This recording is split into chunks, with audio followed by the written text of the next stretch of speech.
Hey there, welcome to Biz Intelligence. In this video, we will take a look at how to build countif and countifs logic in DAX in Power BI. So what are we waiting for? Let's get started. There are two ways that we are gonna take a look at. First, we will see how to create countifs and countifs logic in table itself. So we have table called sales orders, and you can see we have fields like order date, region, representative item, units sold, and total. Now here I want to add one more calculated field which will tell me the number of orders each representative has got. So for that we will go to column tools and click on new column. This will allow us to create calculated field here. Let's give a name to this field. Let's call it total orders.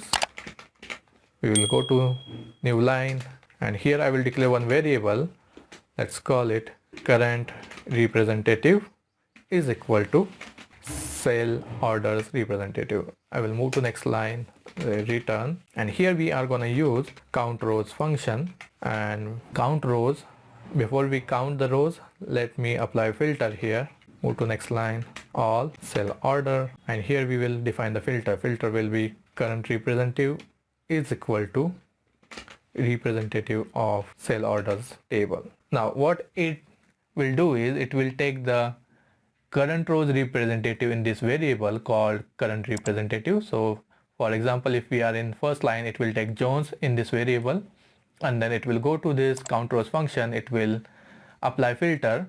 It will take first all the sales order table. It will remove any filter that has been applied to this table, and it will compare whether the current row of this representative column is equal to Jones. It will compare Jones to each line in this representative column, and it will count the rows. Let's hit enter and see what result we get. Now here it says Jones has got 6 number of orders. If we take a look at the data, this is the first instance, second, third, fourth, fifth, and do we have one more? Yes, we have 6.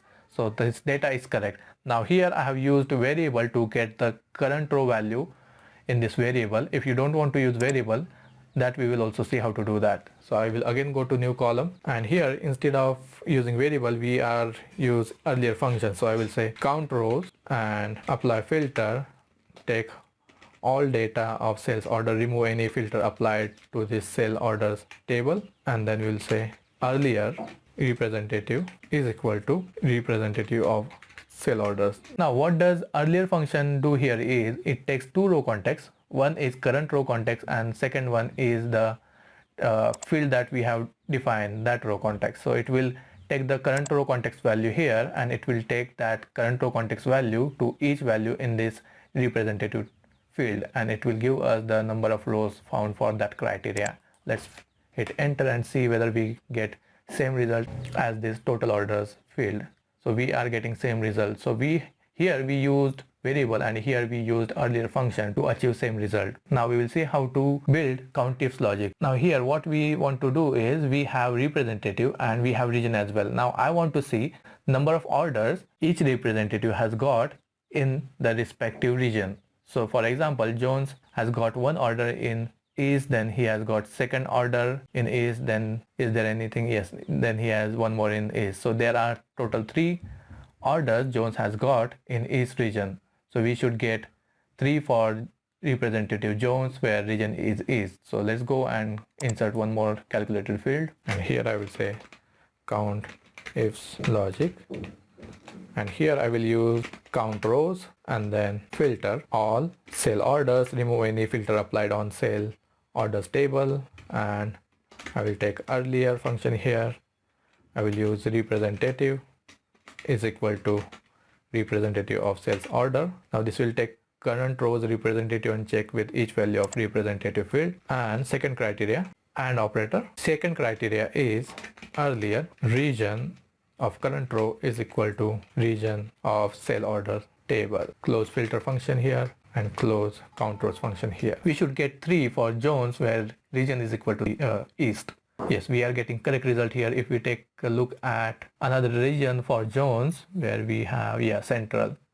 So Jones region is central, we have count is 2. Let's take a look at if there is another instance of Jones and central. Yes, we have Jones and central here as well. Now we will take a look at second method where we will build countif and countifs logic in visual. So we will go to this report view and I will drag representative, and I will again drag representative under values, and here I will click on the down arrow and I will say instead of don't summarize, I will say summarize using count function. Now this will give me the count of representative in that table. Now let me go to grid and increase the font size. You can see we are getting same result as we saw in the table itself. Jones is equal to 6. Now let me show you how to build COUNTIFs logic within Visual. So I will again drag representative and then region and representative again in values and down arrow and click on count. Let me copy the format of this matrix table, format using format painter, and apply it to this another matrix we have. Now we can see for Jones where region is east, we have number 2, where Jones we have region is central number 2, and for Jones where region is east we have 3. So these were 2 ways that I want to show you. If you are new on our channel, then subscribe us and visit our channel to watch more such videos. Do not forget to like and share this video with your friends. Thank you for watching.